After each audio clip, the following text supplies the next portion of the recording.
प्रधानमंत्री नरेंद्र मोदी ने कांग्रेस पर लगाया करप्शन को संरक्षण और बढ़ावा देने का आरोप। कहा, आखिर ऐसा क्यों है कि जिसके पास से नोटों के पहाड़ मिलते हैं वे कांग्रेस के प्रथम परिवार के करीबी होते हैं।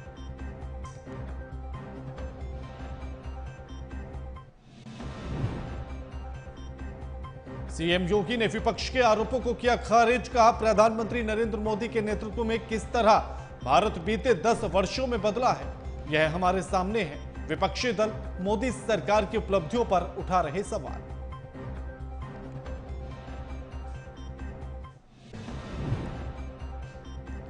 असम के सीएम हेमंत बिस्व शर्मा ने राहुल गांधी पर किया कटाक्ष। कहा, वह एक बड़े राजनीतिक वैज्ञानिक हैं और शतरंज के खिलाड़ी भी हैं।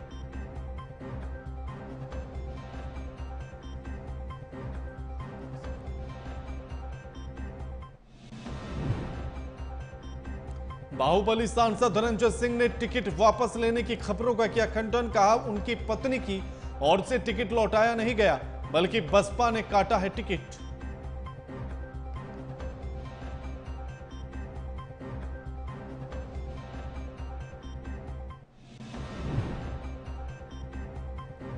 लश्कर ने ली पुंछ आतंकी हमले की जिम्मेदारी। कहा, लेंगे आतंकी भाइयों की मौत का बदला। वायुसेना के काफिले पर आतंकी हमले में एक जवान शहीद हुआ, 4 घायल।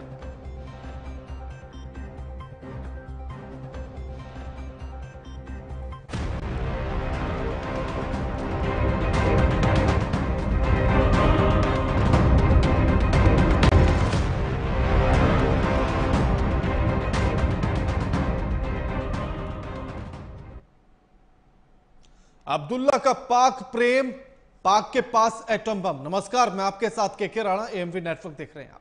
जम्मू कश्मीर के पूर्व सीएम फारूक अब्दुल्ला ने कहा कि पाकिस्तान ने चूड़ियां नहीं पहन रखी हैं और उनके पास परमाणु बम भी हैं जो हम पर गिरेंगे। उनकी ये टिप्पणी रक्षा मंत्री राजनाथ सिंह के पीओके का भारत में विलय होगा के बयान के बाद आई है। इसी मुद्दे पर हम चर्चा करेंगे, लेकिन उससे पहले रिपोर्ट देखिए।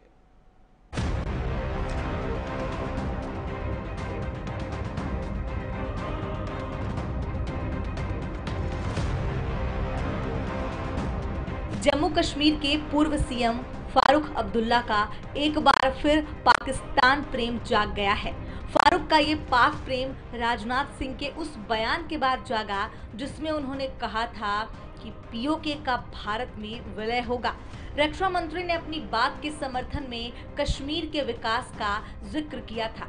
उन्होंने कहा था कि जिस तरह से भारत में विकास हो रहा है उसे देखते हुए पाकिस्तान अधिकृत कश्मीर के लोग खुद ही भारत का हिस्सा बनने के लिए कहेंगे।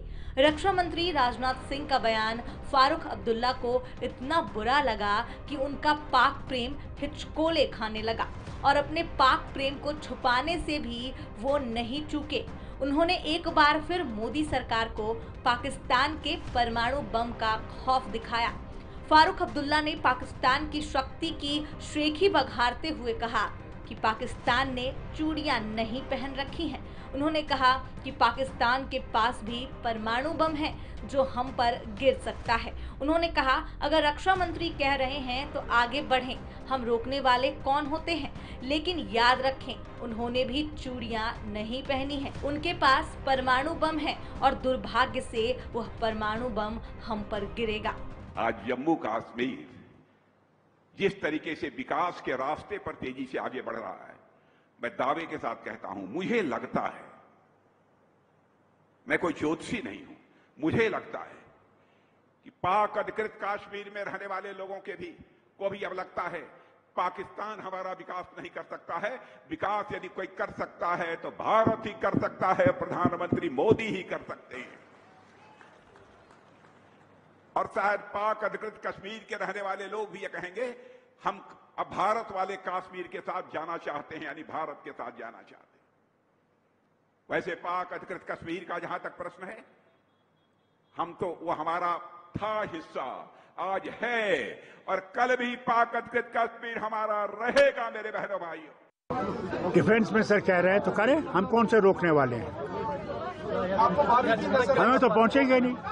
ये भी याद रखे वो कि वो भी चूड़ियां पहने हुए नहीं है। ये याद रखिएगा। उनके पास भी एटम बम है, ये याद रखिएगा। और अफसोस यह है कि वो एटम बम हमारे ऊपर ही गिरेगा। फारूक अब्दुल्ला तो ये भूल गए जंग हौसलों से जीती जाती है। इससे पहले भारत और पाकिस्तान के बीच 4 युद्ध हो चुके हैं। 1947, 1965, 1971 और कारगिल के युद्ध में पाकिस्तान के पास आधुनिक हथियार थे, लेकिन इसके बावजूद पाकिस्तानी सेना को भारतीय सेना ने बुरी तरह से हराया था। कारगिल के युद्ध में पाकिस्तान के पास परमाणु हथियार थे, लेकिन भारतीयों के शौर्य और साहस की वजह से उनकी परमाणु हथियार को इस्तेमाल करने की हिम्मत नहीं हुई।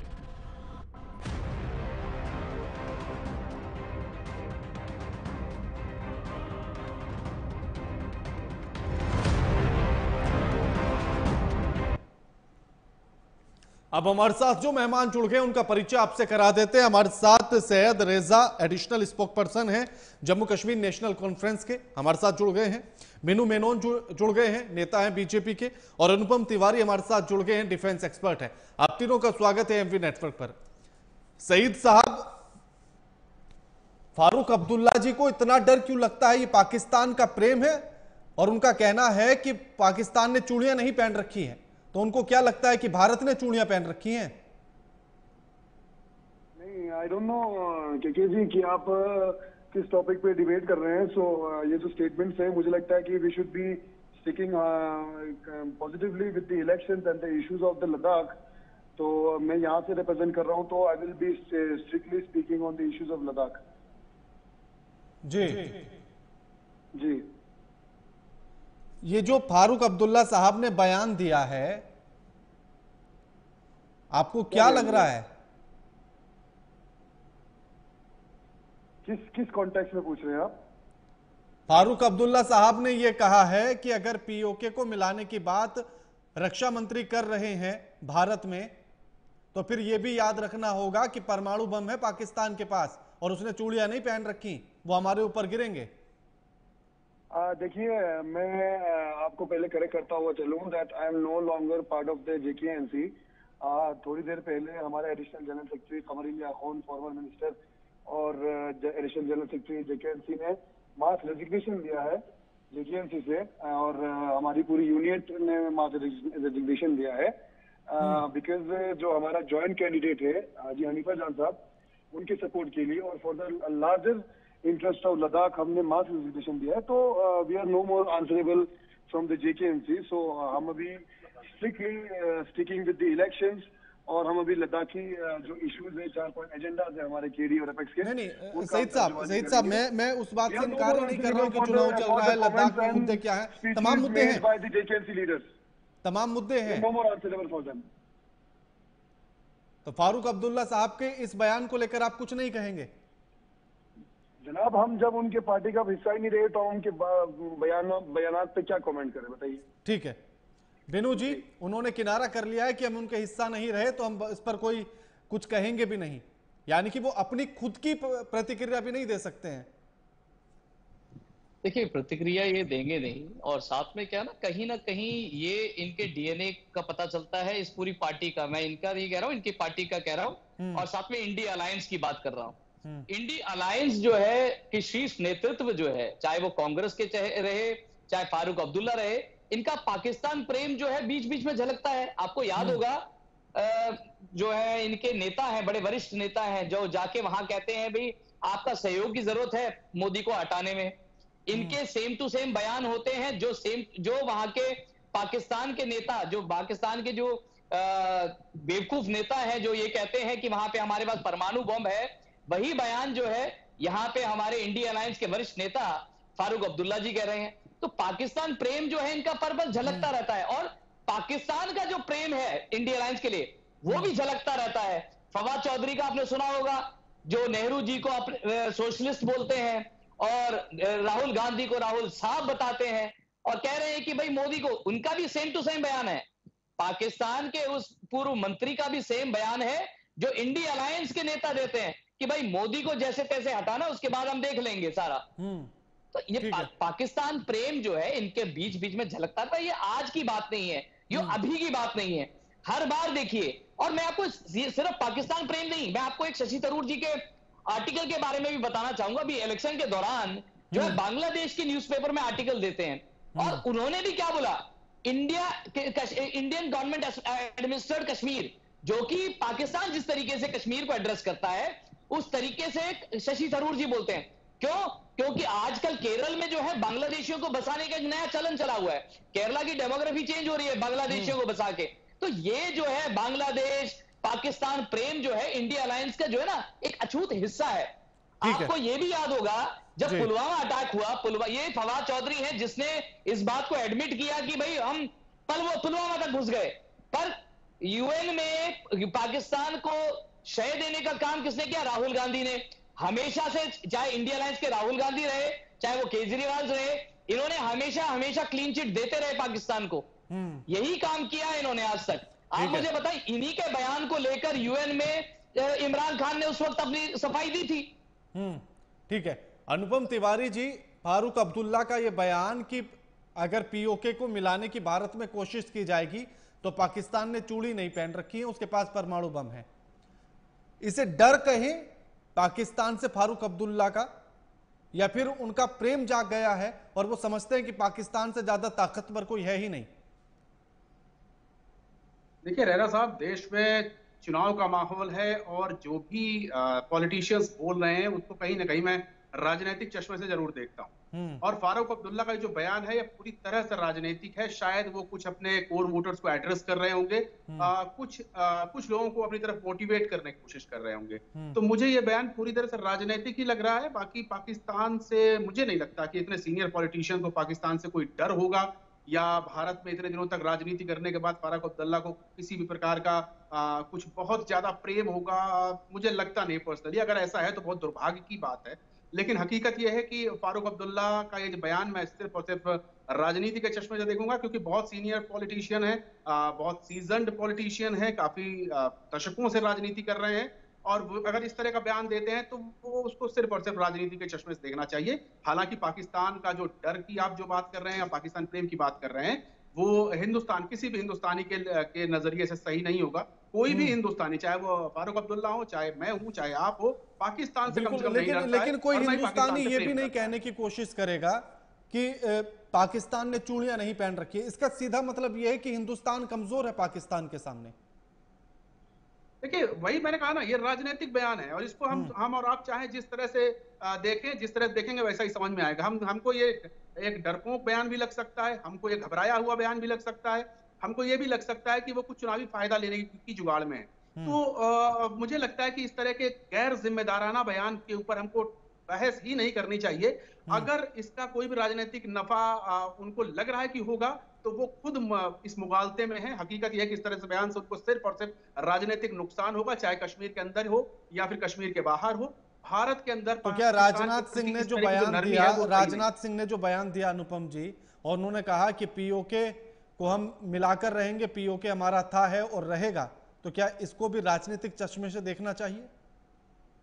वो बयान राजनीतिक चश्मे से नहीं देखना चाहिए। वो भारत के एक जिम्मेदार मंत्री ने बयान दिया है, भारत के रक्षा मंत्री ने बयान दिया है, और भारत के रक्षा मंत्री ने कोई नया बयान नहीं दिया है। मैं यही कह रहा हूं, वो भारत का स्टैंड 1947 से आज तक यही है, पीओके हमारा अभिन्न अंग है और हम पीओके को अपने साथ मिला करके ही रहेंगे। यही वजह है कि जम्मू एंड कश्मीर की जो पार्लियामेंट है उसमें पीओके की सीटें आज भी रखी जाती हैं। तो ये हमारा एक लिगेसी है, ये हमारा एक ड्यूटी है जिसको हमें फुलफिल करना है। और रक्षा मंत्री राजनाथ सिंह जी ने भी उसी तरफ हमारा इशारा किया है कि हम इस ड्यूटी को एक न एक दिन पूरा जरूर करेंगे, सरकार चाहे जिसकी भी हो। ये हिंदुस्तान की जरूरत है, पीओके हमारी जरूरत है, हमारा हिस्सा है, तो हम उसको लेकर ही रहेंगे। तो ये मैं राजनीतिक बयान नहीं, ये मैं एक भारत की जिम्मेदारी वाला बयान बताता हूँ। ठीक है, एक और सवाल मेरा यह है कि परमाणु बम अगर पाकिस्तान के पास है तो हिंदुस्तान के पास भी है, तो फिर इतना डरने की जरूरत क्यों है? और दूसरी बात यह कि हमारे तो जो कम से कम मारक क्षमता वाले हैं, जिनकी डिस्टेंस दूरी मतलब कम है, वो भी 300 के आसपास है, 300 से 700 किलोमीटर के आसपास की, जबकि पाकिस्तान के पास तो मीडियम रेंज के हैं इतने। देखिए राणा जी, हकीकत यह है कि परमाणु बम एक ऐसी चीज है जिसमें रेंज मायने नहीं रखती है। वो सिर्फ और सिर्फ विनाश लाता है। चाहे आप मीडियम रेंज का परमाणु बम मारें या लॉन्ग रेंज का परमाणु मिसाइल से हमला करें, उसमें सिर्फ और सिर्फ विनाश लिखा होता है उसके आगे। यही वजह है कि दुनिया में सिर्फ एक बार परमाणु बॉम्ब किसी देश ने दूसरे देश के ऊपर फेंका था, अमेरिका ने जापान के ऊपर फेंका था। उसके बाद से ये चीज कभी भी दोबारा घटित नहीं हुई है, क्योंकि उस विनाश को दुनिया ने देखा था। और आज की तारीख में जितने भी देशों के पास परमाणु बम है, सीधे सीधे वो डेटरेंस का काम करते हैं, सिर्फ दूसरे को धमकाने का काम करते हैं। सबको पता है कि अगर परमाणु हमला होगा, पहला वार किया जाएगा, तो उसका बदला सामने वाला जरूर लेगा और उससे नुकसान दोनों तरफ का होगा। या तो फिर आप इतने शातिर हो, इतने चालाक हो कि रातों रात पूरे के पूरे देश को अपने परमाणु उससे नष्ट कर दो संसाधनों से, जो कि बहुत मुश्किल है। तो मुझे लगता है कि आज हकीकत यही है कि द्वितीय विश्व युद्ध के बाद से आज तक परमाणु हथियारों का प्रयोग नहीं हुआ और होना भी नहीं चाहिए था, क्योंकि यहाँ पर रेंज इलाके मैटर नहीं करते हैं। जब विनाश होता है तो वो कई जनरेशन तक दिखता है। तो मुझे लगता है परमाणु बम की ये बहस हमें पाकिस्तान की तरह नहीं करनी चाहिए। जैसे उनके मंत्री हमेशा परमाणु बम का धमकी देते हैं, परमाणु बम के बारे में अपने चुनाव प्रचार में उसका जिक्र करते हैं, हमेशा भारत के खिलाफ ऐसा बोलते हैं हमारे पास छोटे छोटे बम है, 5 किलो के बम है, हम उसको भारत के ऊपर गिरा देंगे। तो परमाणु बम एक ऐसा खिलौना नहीं होता है, ये हमको समझना चाहिए। और कम से कम पाकिस्तान के मंत्रियों की तरह बात नहीं करनी चाहिए। हम एक जिम्मेदार देश के लोग हैं और हमको पता है कि परमाणु बम चीज क्या होती है और उसका उपयोग कैसे किया जाना चाहिए। बिल्कुल बिल्कुल बिल्कुल। सैयद साहब, आपने अभी कुछ देर पहले ही पार्टी से इस्तीफा दिया, ठीक है, लेकिन आप अपने पर्सनल तौर पर तो बता सकते हैं ना कि आखिर उनके इस बयान के मायने क्या हैं? इस तरह की भाषा वो क्यों बोल रहे हैं जैसे वो पाकिस्तान के मंत्री हों या पाकिस्तान के नेता हों? ये वो इस तरह के बयान क्यों बोल रहे हैं? पहली बात तो अभी जो हमारे बीजेपी के सहयोगी ने हम पे जो एलिगेशंस लगाया और हमारे डीएनए तक जाकर बात पहुंचाई है। नहीं, उन्होंने ये क्लियर किया कि उन्होंने आपको पर्सनल तौर पर नहीं कहा, उन्होंने पार्टी की बात की थी और उस पार्टी से आप इस्तीफा दे चुके हैं। I was in that party. मैंने उस पार्टी में बहुत काम किया है, मैं उस पार्टी का हिस्सा रहा हूँ।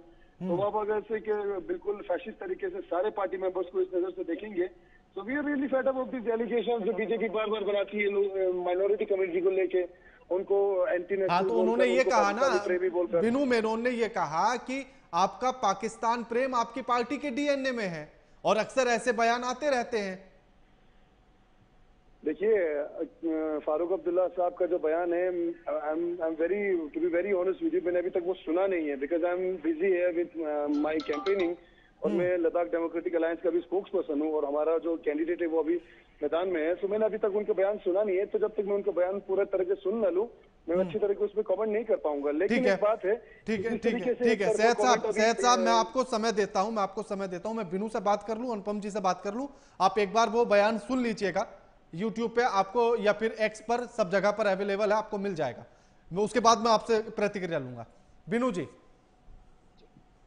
इस तरह का बयान क्या ये लगता है कि बिनू जी, I was very clear when I said the DNA of the party. हाँ बिल्कुल, मैं उस बात को क्लियर कर चुका हूँ बिनू जी, उस बात को मैं क्लियर कर चुका हूँ। मेरा सवाल ये है, जो अभी अनुपम जी ने कहा कि क्या फारूक अब्दुल्ला के इस बयान को राजनीतिक चश्मे से अगर देखते हैं तो क्या तब भी ये भारत के हित में तो नजर नहीं आता है? लगता है कि कोई पाकिस्तान का नेता बोल रहा है, तो राजनीतिक चश्मे से भी देखना मुझे नहीं लगता कि जायज है। देखिए राणा जी, ये जो है इस टाइम पे, जैसे तिवारी साहब ने बताया, ये इलेक्शन के टाइम पे कुछ प्रत्येक वर्ग को अपीज करने के लिए ये ऐसे बयानबाजियां करते हैं और पाकिस्तान से जो है अलाइंड जो रहकर इन्होंने जो कश्मीर की दुर्गति करी है, वो आज तक जो है कश्मीर की भरपाई जो है कर नहीं पाई है। आज बीजेपी जो है कश्मीर को इस सब से उभार रही है। आज आपको देख रहे हैं वहां पे यूथ जो है कैसे मेन स्ट्रीम के साथ जुड़ रहा है और कैसे वहां टूरिज्म बढ़ा है। आज इनकी जो दुकानें बंद हो गई हैं, आज फारूक अब्दुल्ला जैसे लोगों की, इनकी पार्टियों की दुकानें बंद हो गई जो पत्थरबाजी से चलती थी। तो आज भी जो है पाकिस्तान सिंपैथी, पाकिस्तान प्रेम जो है इनका दिख रहा है। और ये सिर्फ फारूक अब्दुल्ला का नहीं है, ये पूरे इंडिया अलायंस का है। मैं पूरे इंडिया अलायंस के नेता बड़े जिम्मेदारी से कहता हूं, ये पूरी इंडिया अलायंस का जो है पाकिस्तान प्रेम जो है, ये एक विशेष कम्युनिटी को अपील करने के लिए करते हैं। बिल्कुल, आपको याद ठीक है बिनू जी, मोदी को हटाना है। यहाँ पे केजरीवाल दिल्ली विधानसभा में क्या करते हैं भाई, पुलवामा अटैक पे सवाल उठाते हैं और कहते हैं भाई कितने जवानों की शहादत लेंगे। सवाल उठाते हैं बिनू जी, मैं लौटूंगा आपके पास, आपके पास। सैयद साहब, आपको मैं फारूक अब्दुल्ला का बयान सुनवा रहा हूं, उसके बाद आपसे सवाल लूंगा मैं। फारूक जी का एक बार बाइट चलाइए जरा। डिफेंस में सर कह रहे हैं तो करें, हम कौन से रोकने वाले हैं? हमें तो पहुंचेंगे नहीं। ये भी याद रखे वो कि वो भी चूड़ियां पहने हुए नहीं है, याद रखिएगा। उनके पास भी एटम बम है, ये याद रखिएगा। और अफसोस यह है कि वो एटम बम हमारे ऊपर ही गिरेगा। सैयद साहब, अब तो सुन लिया होगा आपने। सुन लिया। I don't find anything wrong in this statement. अगर आप इस चीज को रैशनल तरीके से देखिए, because we the people who live in the border land, हम जो बॉर्डर पे जो लोग रहते हैं, वो ऐसे स्टेटमेंट है जैसे राजनाथ सिंह जी जो बयान दे रहे हैं कि हम इन पीओके को मिलाएंगे या वॉर के तरीके से, किसी भी तरीके से, तो जो बॉर्डर पे जो लोग बैठते हैं वो अमन चाहते हैं। बिकॉज सबसे पहला जो हमला किसी भी मुल्क के ऊपर होता है, वो सबसे पहला जो उसके जद में आता है वो बॉर्डर के लोग आते हैं। तो फारूक साहब का ये कहना है कि भैया आप अगर इस चीज को सोच रहे, इस चीज को परस्यू कर रहे, should go with dialogues, not with war. War is not an option. आपके वॉर में तो दोनों तरह आपकी तबाहियां मचेगी। मेरा सवाल भी तो यही है सैयद साहब, सबसे पहले सवाल मैंने आपसे यही कहा था कि अगर इस तरह का बयान देते हैं तो लगता है कि पाकिस्तान को ताकतवर और हिंदुस्तान को कमजोर मानते हैं। अरे भैया, it's not about Pakistan being powerful and we being weak. हमने उनको कई बार वॉर में हराया है, एंड हम जो करगिल के लोग हैं, हमने पूरा सहयोग दिया है हमारे इंडियन आर्मी का। अब वो बात अलग है ना यार। अब आप वही तो कह रहे हैं ना कि चार बार पाकिस्तान से युद्ध हुआ, चारों बार उसको हराया, और उसके बाद भी कह रहे हैं कि उसने चूड़ियां नहीं पहन रखी हैं। अरे उन्होंने चूड़ियां नहीं पहन रखी because we are scared of war. हम नहीं चाहते वॉर, हम बिल्कुल नहीं चाहते, हम बिल्कुल वॉर के खिलाफ है। तो आप ये भी नहीं चाहते कि पीओके भारत में मिले? यहाँ आकर वो बयान दे तो हम माने। सैयद साहब, बिल्कुल एसी रूम्स में बैठकर सैयद साहब क्या आप ये चाहते हैं या नहीं? सैयद साहब क्या आप ये चाहते हैं कि नहीं चाहते हैं कि पीओके भारत में मिले, भारत का हिस्सा हो? हम ये चाहते हैं कि जो भी हो वो डायलॉग के जरिए से हो, वॉर के जरिए से ना हो। तो वॉर के जरिए की बात तो राजनाथ सिंह ने की ही नहीं थी। आई मीन अगर आपने वॉर के जरिए की बात नहीं की है तो और किस तरीके से आप उसको लेने की बात कर रहे हैं? बीजेपी तो हमेशा पाकिस्तान के साथ वॉर की बात करता है। हाँ, वो अलग बात है कि चाइना को बिल्कुल भी ना उफ भी नहीं निकलता है नरेंद्र मोदी पीएम के मुंह से चाइना के लिए, जबकि चाइना कितने 1000 किलोमीटर अंदर आके घुस के बैठा है लद्दाख में, उनके खिलाफ तो कुछ निकलता नहीं है। सो हमारी सिंपैथी और हमारा सपोर्ट और हमारी देशभक्ति पे सवाल उठाने से पहले I would like to request the so-called spokesman of the BJP to please come here और यहाँ के लोगों के साथ बैठे और देखें क्या हालत है, उसके बाद वो तय करें कि वो उनको वॉर चाहिए कि नहीं। वॉर की बात तो किसी ने की ही नहीं है। परमाणु बम की बात तो फारूक अब्दुल्ला लेकर आए। रक्षा मंत्री राजनाथ सिंह ने वॉर की बात की ही नहीं थी। I am not picking up the only statement of the Rajnath Singh, Honorable Defense Minister. I am saying कि जो होल बीजेपी के जो पूरे मैनिफेस्टोज में और उनके स्पीचेस से जो नजर आता है, गृह मंत्री के जो स्पीचेस से भी हमें नजर आते हैं, या और भी उनके मिनिस्टर के जो स्पीचेस से नजर आता है, अगर आप उनको पूरा देखें तो दे आर मतलब वो कहीं ना कहीं यही चाहते कि भैया ये जंग हो और हम ये जो है पीओके को किसी भी हाल में आप जो है जंग के जरिए से ले वापस। मैं I am not talking about the particular statement of the Rajnath Singh, मैं पूरे पिक्चर की बात कर रहा हूँ, आप समझिए जी। तो पीओके भारत का हिस्सा बने या नहीं? पीओके भारत का हिस्सा बने या ना बने, जो भी हो डायलॉग के जरिए। एक पॉलिटिशियन के आधार पर, एक भारतीय होने के नाते ये सवाल मैं आपसे कर रहा हूं कि आपके मन की इच्छा क्या कहती है? अरे हमारे मन की इच्छा तो ये कहती है कि दोनों तरफ अमन और प्यार रहे और पीओके के लोग अमन और प्यार के साथ ही बात कर रहा हूं मैं भी, अमन और प्यार के साथ की ही बात कर रहा हूं मैं। बिल्कुल आए, पीओके के लोग अगर चाहे वो भारत का हिस्सा बनना चाहे तो वो भारत में आए, अगर वो पाकिस्तान में रहना चाहे तो पाकिस्तान में रहे। यही बात तो राजनाथ सिंह ने कही थी कि आने वाले दिनों में वहां के लोग ये कहेंगे कि हमें भारत का हिस्सा बनाओ, यही बात तो कही थी। तो वहां के अगर लोग चाहेंगे तो मोस्ट वेलकम, क्यों नहीं? फिर तो इस सरकार को फैसिलिटेट करना चाहिए। ठीक है बिनू जी, ठीक है। उनका कहना है कि अगर प्यार से वो लोग ये ऐसा चाहते हैं तो हमें कोई ऐतराज नहीं। नहीं, बिल्कुल ऐतराज होना भी नहीं चाहिए, और ऐतराज होगा भी कैसे? पीओके भारत का अभिन्न अंग है। ये जो है नेहरू जी का जो मैमथ ब्लंडर जिसको हम कहते हैं ना इंग्लिश में, ये मैमथ ब्लंडर था जो इसके कारण पीओके क्रिएट हुआ, जो जीते हुए उसको देकर आ गए। बिनू जी समय मेरे पास कम है। बिनू जी समय कम है। उन्होंने एक बात और कही कि अक्सर, हाँ बिनू जी एक एक करके बात करेंगे, समय मेरे पास कम है। बिनू जी और सैयद साहब, मैं वही सवाल कर रहा हूँ। बिनू जी, सैयद साहब, बिनू जी, मोदी सरकार बनने बिनू जी, 370 हटने के बाद ना बिनू जी में 87 ब्रिजेस बने हैं और वहां पे डेवलपमेंटल प्रोजेक्ट्स जो है ना बिनू जी, चल रही है। बिनू जी, डेवलपमेंट प्रोजेक्ट बिनू जी समय कम है मेरे पास। बिनू जी समय कम है मेरे पास। समय कम है।